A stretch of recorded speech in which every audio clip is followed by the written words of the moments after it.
vous voulez, moi je suis frappé quand même par la puissance politique d'un certain nombre de grandes unités à la fois économiques et technologiques qui viennent d'une certaine manière concurrencer de front les États et même les regroupements d'États et même les organisations internationales. Il y a quelque chose qui, à mon sens, est très inquiétant et qui est insuffisamment vu, c'est que le destin des États-nations et le destin des démocraties libérales est vraisemblablement lié. Et le modèle qui l'emporte progressivement, c'est un modèle qui n'est pas démocratique. C'est un modèle qui défend le capitalisme, mais qui ne protège pas la démocratie. C'est le modèle, entre autres, le modèle chinois. Vous avez aussi des élites qui considèrent que finalement la question de la liberté est une question qui, de fait, est en train de devenir secondaire. La question de la liberté, je rappelle, c'est la question essentielle de toutes les luttes du XIXe siècle. Bonjour et bienvenue sur Penser c'est chouette pour un nouvel entretien. Nous recevons aujourd'hui Arnaud Benedetti, professeur à la Sorbonne et aux hautes études internationales, rédacteur en chef de la revue politique et parlementaire et surtout auteur de nombreux essais. Le dernier en date, Comment sont morts les politiques, traite de l'importance de la politique à travers l'histoire française et propose une explication quant à son actuel dépérissement que nous observons tous. Pourquoi la politique semble ne plus jouer son jeu en France? Comment les 3 derniers quinquennats ont-ils accéléré cette chute? Est-ce dû aux élites politiques elles-mêmes, à l'Union européenne, à la mondialisation, à un peu de tout ça ou à tout à fait autre chose? C'est en tant qu'historien et politologue qu'Arnaud Benedetti expose dans une très belle langue toute la fragilité de nos démocraties et nous appelle à en prendre conscience. C'est pour entendre et faire entendre son appel que nous l'avons invité. Ses réponses, précises et sans embâche, devraient vous interpeller. Alors restez avec nous, c'est parti. Bonsoir Arnaud Benedetti. Bonsoir. Comment allez-vous? Très bien. Merci beaucoup d'avoir accepté notre invitation pour nous parler de votre dernier livre « Comment sont morts les politiques ». Merci aussi et surtout pour cet ouvrage que j'ai trouvé très éclairant. Il permet de mettre des mots sur un malaise que beaucoup de Français, un tant soit peu attachés à la démocratie, ressent sans forcément parvenir à l'expliquer. Cette impression tenace que la politique est devenue une farce et que le personnel politique est dépourvu du pouvoir qu'il prétend encore incarner. Je vous propose de rentrer tout de suite dans le vif du sujet. D'abord, qu'est-ce que la politique? C'est une vaste question et c'est vrai que dans cet ouvrage, j'essaye d'analyser la politique en recourant à un certain nombre de grands auteurs qui nous ont permis de penser la et le politique. Pour aller très vite, et vraiment à grandes enjambées, il y a, me semble-t-il, 3 grandes fonctions qui sont couvertes par le politique. La première fonction, c'est bien évidemment de commander.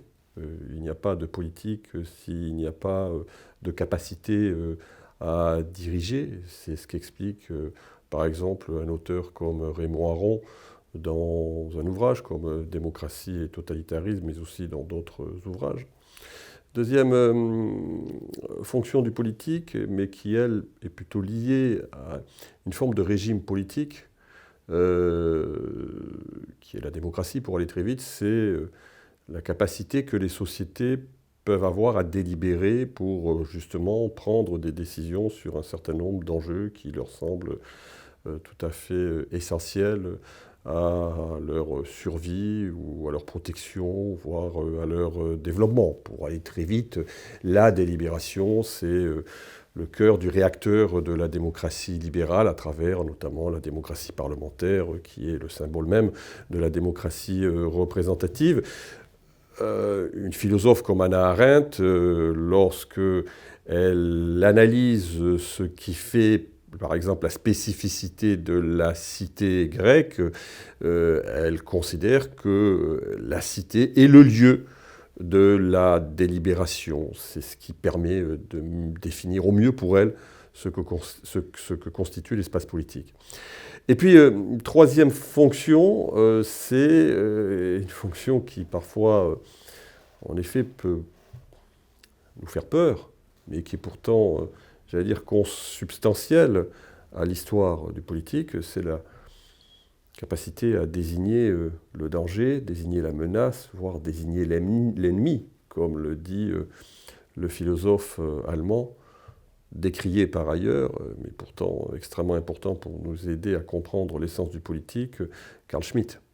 Donc vous avez là 3 fonctions qui me semblent absolument symboliques, symptomatiques, représentatives de ce qu'est la politique. La politique, c'est à la fois, en effet, gouverner, diriger, commander, c'est débattre, délibérer, se disputer, et c'est évidemment aussi à un moment donné être en mesure de savoir où se trouve le risque, où se trouve la menace, et de désigner l'adversaire.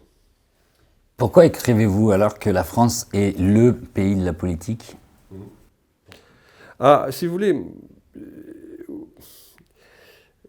n'est pas le seul pays de la politique, mais il est le pays qui a construit sa société, la nation pour aller très vite, à travers un outil qui est l'État.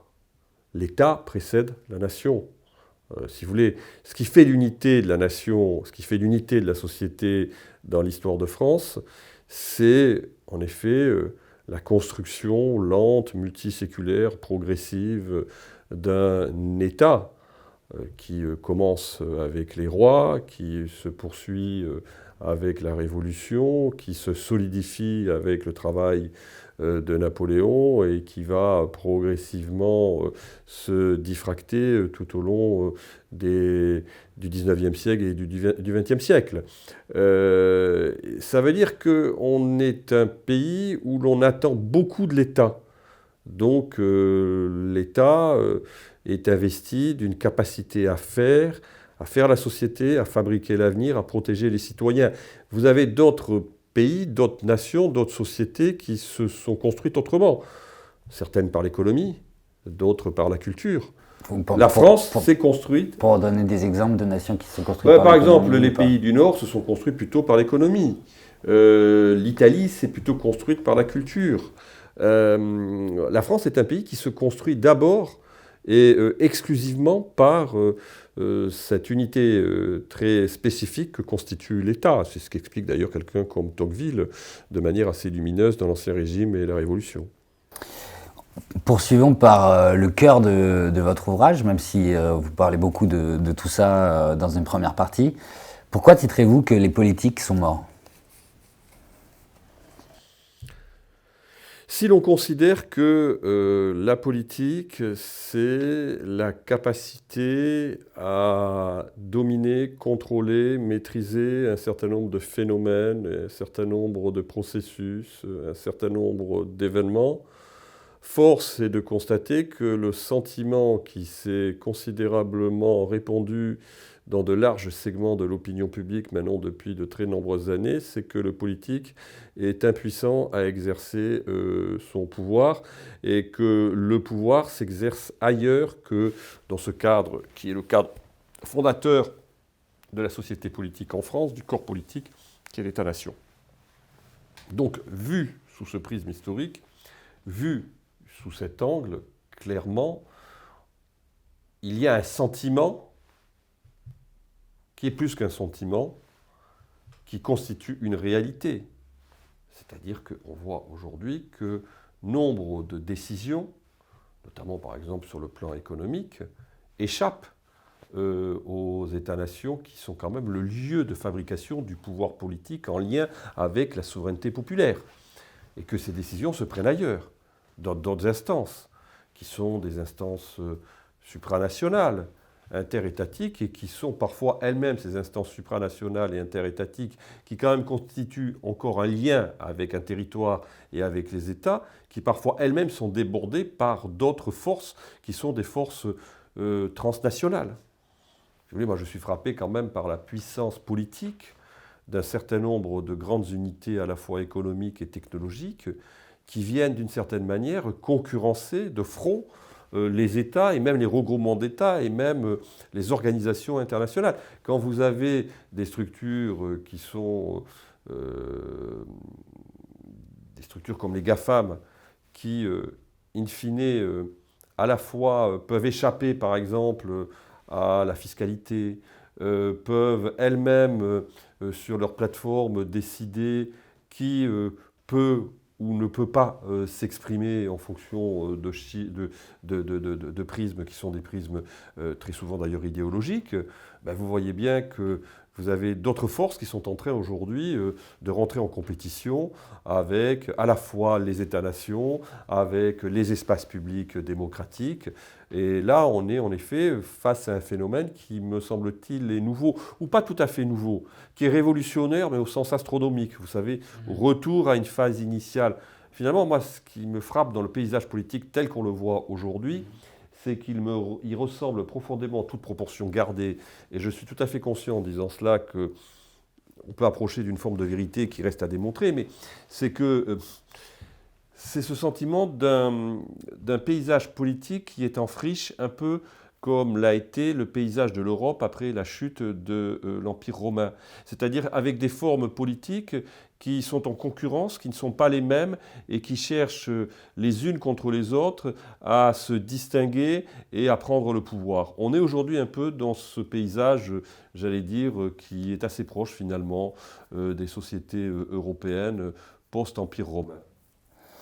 Et justement, comme l'Empire romain, la chute de l'Empire romain concernait toute l'Europe, aujourd'hui dans notre monde interconnecté, vous parlez beaucoup de la France, mais il semble que ce phénomène d'affaiblissement du politique a lieu simultanément presque dans toutes les démocraties libérales. N'est-ce pas plutôt la mort des démocraties libérales plutôt que de la politique? Il faut nuancer.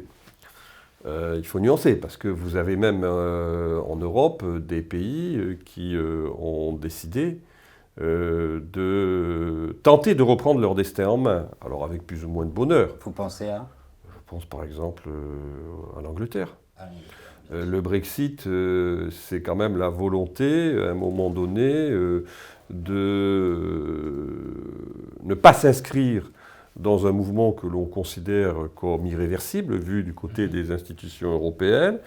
C'est de mener des politiques qui vont être des politiques qui sont censées satisfaire les classes vaincues de la mondialisation, c'est-à-dire les classes populaires et les classes moyennes. Moi, je suis très frappé quand même de voir comment le Parti conservateur britannique a revu de fond en comble son logiciel politique, qui était un logiciel très dérégulateur, très libéral, pour essayer justement d'avoir des politiques publiques qui vont essayer de satisfaire ces classes qui sont les classes perdantes de la mondialisation.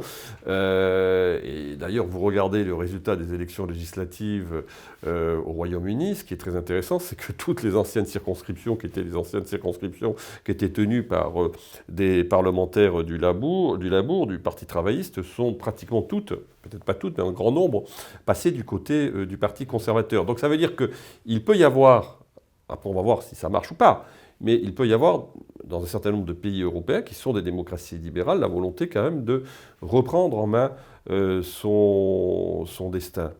Ensuite, en effet, là où je vous rejoins, c'est que il y a quelque chose qui, à mon sens, est très inquiétant et qui est insuffisamment vu, c'est que le destin des États-nations et le destin des démocraties libérales est vraisemblablement lié. Parce que jusqu'à preuve du contraire, on n'a pas de trouver d'autre cadre que celui de l'État-nation pour que la démocratie puisse pleinement respirer et puisse pleinement s'exprimer. Les institutions européennes ne sont pas des institutions à proprement parler démocratiques au sens où on parle d'institutions démocratiques dans une démocratie libérale. Donc ça déjà c'est un premier sujet. Le deuxième sujet qui est lui aussi à mon sens à forer, c'est que ce à quoi nous assistons, c'est à un dépérissement de l'intérieur de la démocratie libérale. Il y a deux sujets. Premier sujet, par exemple, le sujet économique. Le sujet économique, l'enjeu économique dans la plupart des grandes démocraties libérales de l'Union européenne, c'est de considérer, in fine, qu'il n'y a pas d'autre politique économique que celle qui, globalement, est néolibérale ou technolibérale et que toute remise en question de ces politiques-là constituerait un crime contre la raison. Vous savez, c'est le fameux cercle de la raison dont M. Meck nous parle sur un ton parfois un peu professoral, en nous disant que ceux qui pourraient imaginer que d'autres politiques seraient susceptibles d'être mises en place sont soit des doux rêveurs, soit des odieux populistes. Moi, je pense quand même que le libéralisme politique, c'est d'abord quand même la possibilité d'avoir des confrontations de points de vue et des alternatives. Donc à partir de ce moment où on considère qu'il n'y a plus qu'une politique et qu'il n'y a plus qu'une politique économique possible, à mon sens, on ne peut plus véritablement se réclamer du libéralisme. Le libéralisme, c'est d'abord la pluralité des expressions politiques et des solutions politiques. Donc ça, c'est un premier point. Donc il y a cette espèce de dépérissement de l'intérieur. Puis le deuxième point, c'est qu'on assiste maintenant depuis de nombreuses années à un rognement des droits individuels, des libertés personnelles ou des libertés publiques, avec des politiques qui progressivement, au nom de la sécurité, au nom de la santé, au nom peut-être demain de la défense de l'environnement, vont se faire extrêmement contraignantes et tendent, par exemple, à remettre en cause un certain nombre de grands principes fondamentaux qui sont constitutifs du régime des libertés dans les démocraties libérales. On le voit particulièrement avec la crise quand même sanitaire, qui me semble être un exemple de ce point de vue-là assez criant. Donc, oui, vous avez quelque chose qui est de l'ordre à la fois du dépérissement de la fonction stratégique de l'État, c'est-à-dire que vous avez des États qui perdent leur pouvoir. C'est très intéressant, par exemple, sur le système hospitalier. On a mis en place des politiques comptables techno-libérales qui font qu'aujourd'hui, on a des systèmes sanitaires qui ne sont plus capables d'absorber un certain nombre de crises sanitaires.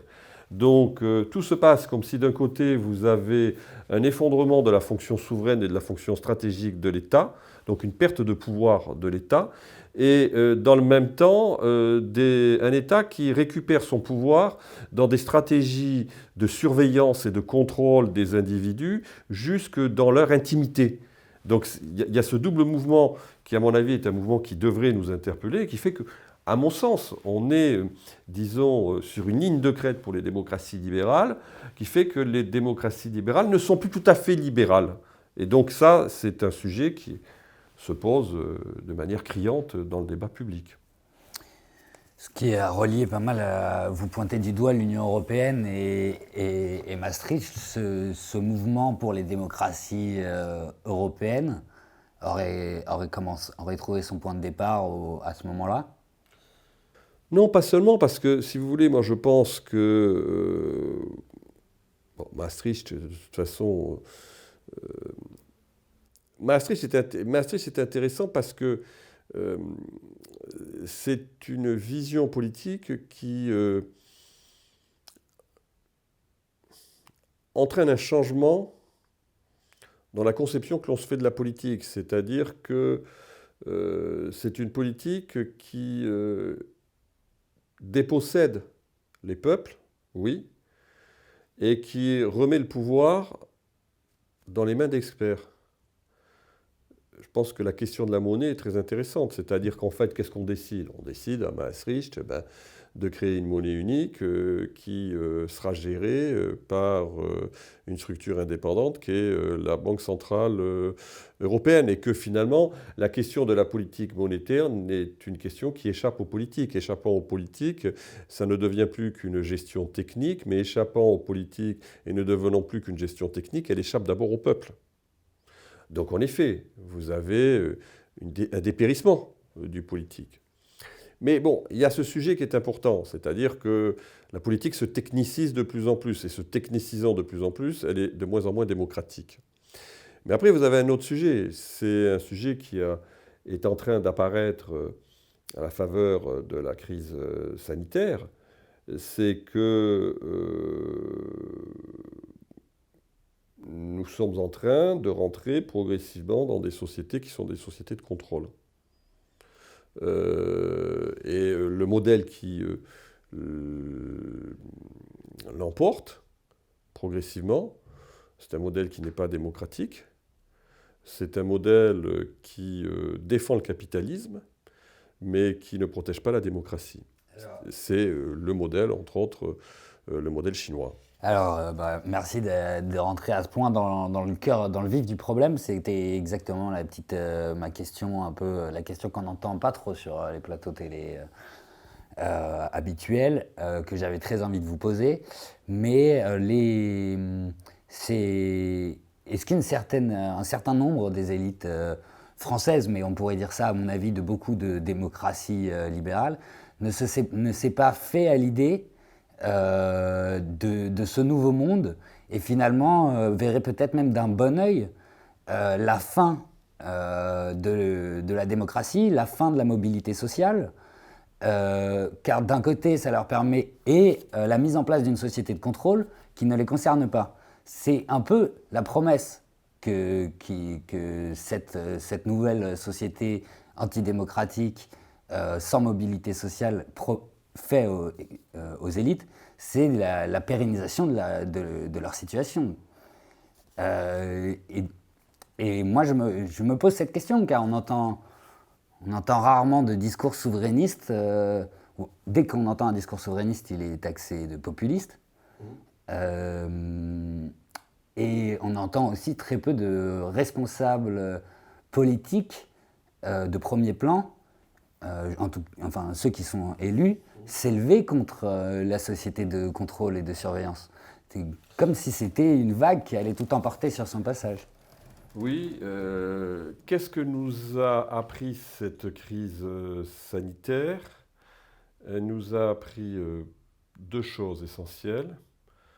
La première, c'est qu'il était beaucoup plus facile de retirer la liberté au peuple que de la leur donner, et que de ce point de vue-là, la gestion de l'épidémie avait clairement montré qu'il était assez simple d'accommoder à des régimes de restriction des libertés des populations au nom de la protection, en l'occurrence de la protection sanitaire pour ce qui concerne la crise du Covid. Ça, c'est la première leçon. Deuxième leçon, c'est que,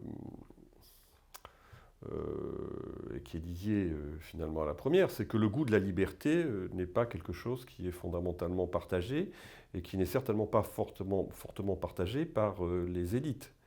C'est-à-dire que ce que nous avons assisté, et ce à quoi nous avons assisté et qui me paraît assez révélateur de la situation dans laquelle nous nous trouvons, c'est qu'un certain nombre de structures qui auraient dû finalement servir de contre-pouvoir vis-à-vis d'un certain nombre de mesures qui sont des mesures totalement dérogatoires, j'allais dire du droit commun presque des libertés, ces structures n'ont pas joué leur rôle.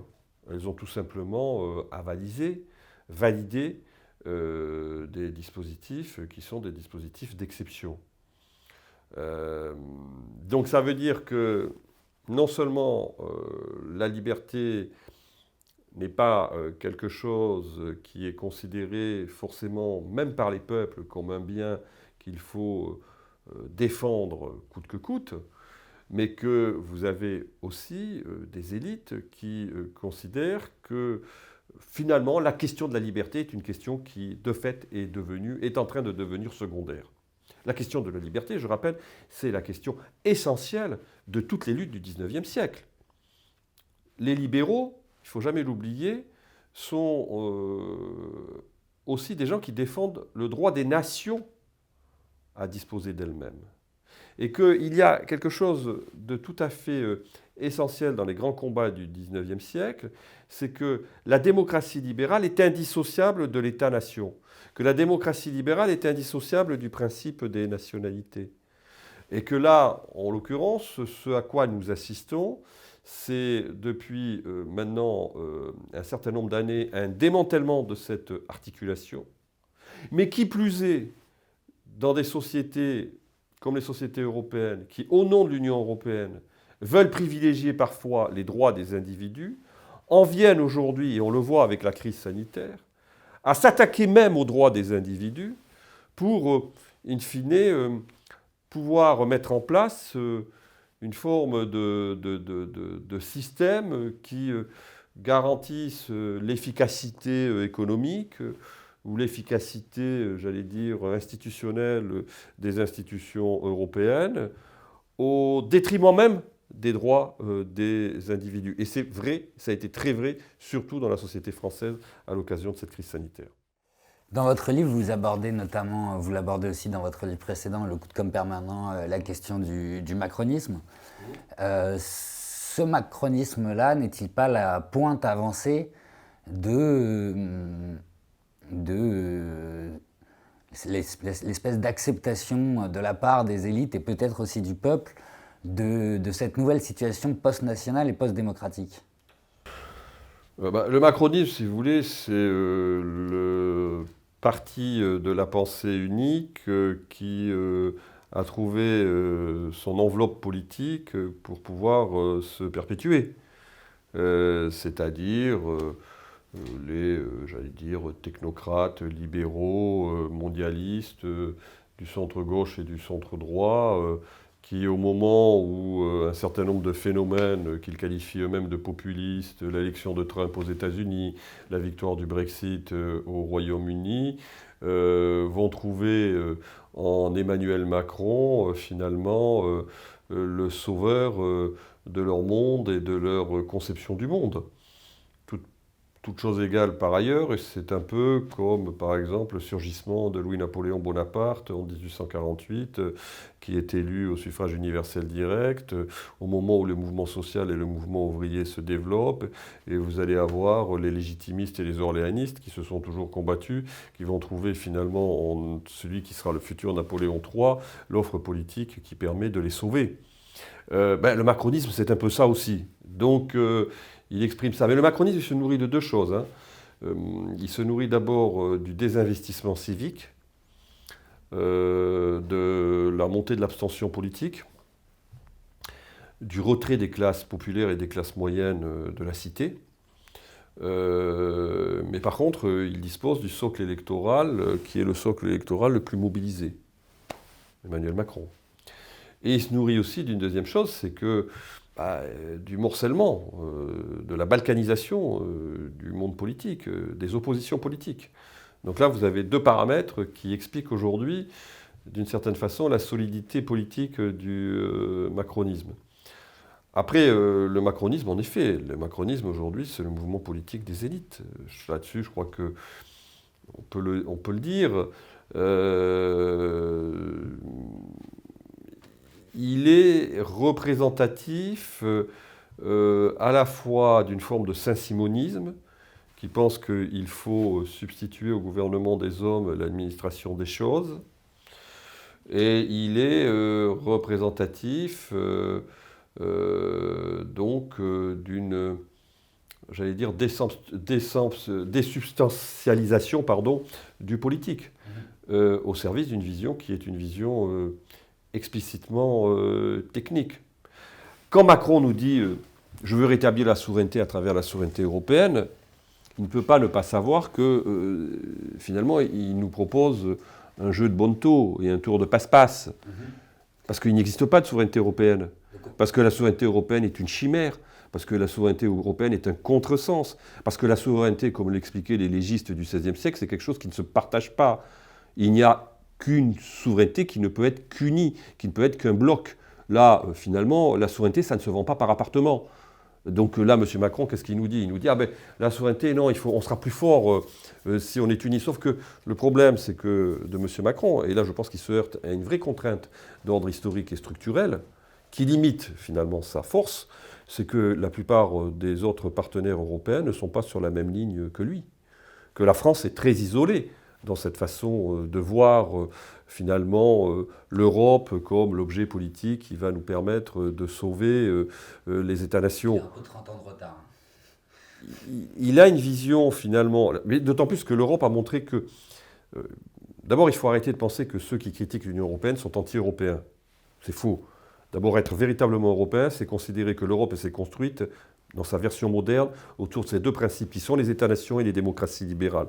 Je pense que c'est faire preuve d'une inculture historique que de considérer que, hors l'Union européenne, il n'y a pas d'Europe. Non, il peut y avoir une autre Europe en respectant ce que sont les briques fondamentales de l'Europe, encore une fois, que sont les démocraties libérales et les États-nations.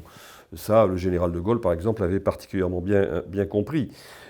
Donc, je crois que ça, c'est un point qui me paraît assez essentiel. Et surtout, après, il faut considérer que, puisque vous faisiez référence finalement à ces 30 années passées, que ce qui avait été proposé et quelle était la promesse du traité de Maastricht, c'était une promesse à la fois de puissance et de protection.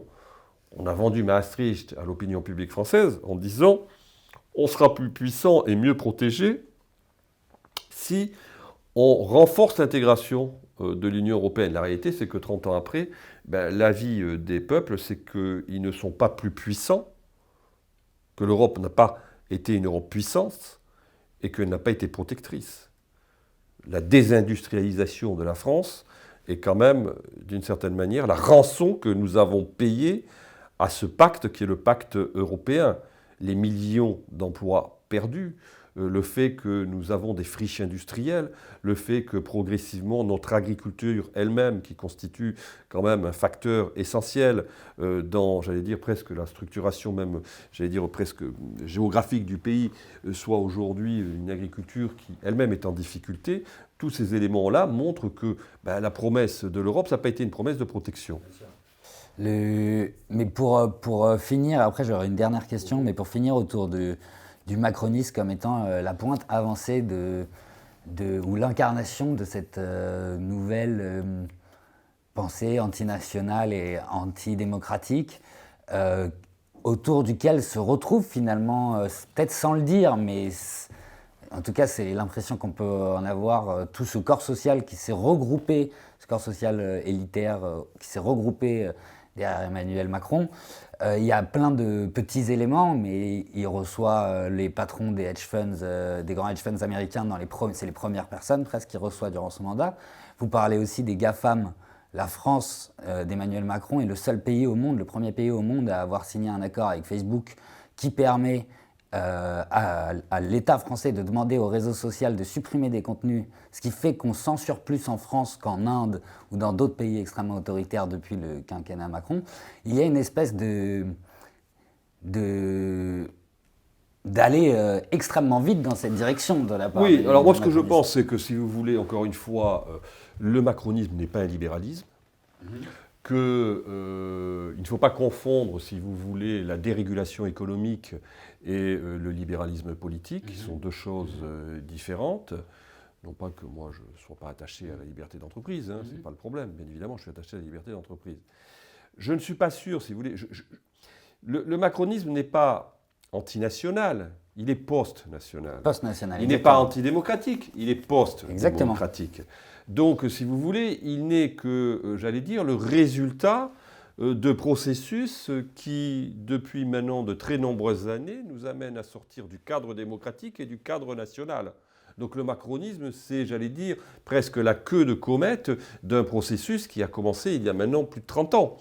Donc, en cela, le macronisme, c'est d'une certaine manière l'expression de la soumission même du politique à un certain nombre de forces qui sont des forces qui remettent en question à la fois l'État-nation et qui remettent en question la démocratie libérale et qui remettent en question finalement l'Europe dans ce qu'elle a de meilleur, c'est-à-dire, encore une fois, ces deux piliers que sont les régimes libéraux et que sont les États-nations.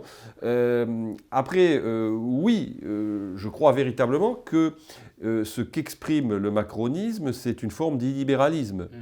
Le macronisme a horreur des contre-pouvoirs, il l'a démontré. Le macronisme n'aime pas trop les journalistes également. Il suffit de voir comment parfois un certain nombre de ministres s'expriment vis-à-vis de journalistes.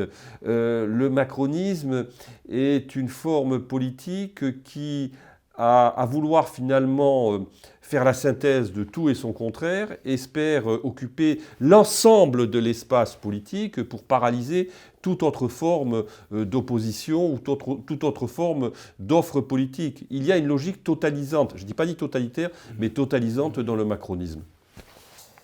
Une dernière question. Emmanuel Todd parle de la présidentielle comme d'une comédie, puisque de toute façon les politiques français, selon lui, depuis Maastricht, sont dépourvus de pouvoir économique. Donc de toute façon, peu importe qui est élu, ce sera la même politique. Vous dites un peu aussi que cette crise de la représentation est liée au sentiment qu'ont les Français de l'incapacité des politiques, donc ça se recoupe un peu. Pour autant, la participation à l'élection présidentielle, en tout cas au premier tour, reste élevée, plutôt, en tout cas par rapport aux autres élections. Ne serait-il pas extrêmement angoissant de réaliser une métanoïa, c'est-à-dire de se mettre à croire ce que l'on sait, ce que beaucoup de Français pressentent, c'est-à-dire que la France n'a plus son destin, le peuple français n'a plus le contrôle de son destin? La réalité, c'est que oui, il a une partie, en tout cas, de son destin qui se joue ailleurs. Alors, il y a des phénomènes qui expliquent cela aussi. Les processus d'interdépendance sont des processus dont je rappelle la force dans mon ouvrage et qui ne sont pas liés seulement, si vous voulez, à la faiblesse du politique. Mais bon, ce qui est clair et ce qui aujourd'hui apparaît, c'est que la France est le pays, parce que c'est le pays qui a le plus cru en la politique et la capacité de la politique à construire une société, à mener des grandes politiques publiques. Il y a la France du Conseil national de la résistance, la France des années 70, des années 60 et du retour du général de Gaulle au pouvoir, moment où l'on lance un certain nombre de grands programmes qui sont à la fois des programmes technologiques, comme par exemple le programme spatial ou le programme nucléaire, où il y a des politiques d'aménagement du territoire qui viennent rééquilibrer les inégalités territoriales, où il y a une France qui s'industrialise sous notamment le président Pompidou. Cette France-là qui maîtrisait, j'allais dire, économiquement son destin, cette France-là qui était ambitieuse sur le plan technologique, cette France-là qui était capable d'exporter son savoir-faire, c'est une France qui aujourd'hui, en effet, apparaît un peu lointaine, voire effacée. Et que tout le projet d'Emmanuel Macron, c'est un projet qui a pour objectif, même si je pense qu'il a été en partie largement entamé par ce quinquennat, mais qui a pour objectif d'adapter la France à un certain nombre de standards qui sont des standards de la globalisation. C'est finalement ce qu'a vendu Emmanuel Macron aux Allemands. Lorsqu'il s'est fait élire président de la République, il a espéré qu'il ferait d'ailleurs bouger l'Allemagne sur l'Europe en disant « mais je vais faire les réformes que mes prédécesseurs n'ont pas fait ». Je crains que non seulement il n'ait pas fait les réformes qu'il pensait pouvoir faire, mais que la réalité, c'est qu'il n'a surtout pas fait bouger ses partenaires sur la vision qu'ils ont de l'Europe. Et la vision qui aujourd'hui est dominante en Europe, c'est plutôt la vision qui est construite à Berlin, plutôt que la vision qui est construite à Paris, même si nous communiquons beaucoup, mais les Allemands agissent beaucoup plus, et j'allais dire de manière parfois proportionnellement inverse à notre capacité à communiquer. Merci beaucoup Arnaud Benedetti pour cet entretien. Je vous rappelle ce très bon ouvrage, Comment sont morts les politiques. Quant à nous, on se retrouve pour un prochain entretien. N'hésitez pas à aller nous suivre sur les réseaux et à visiter notre site internet. Ciao.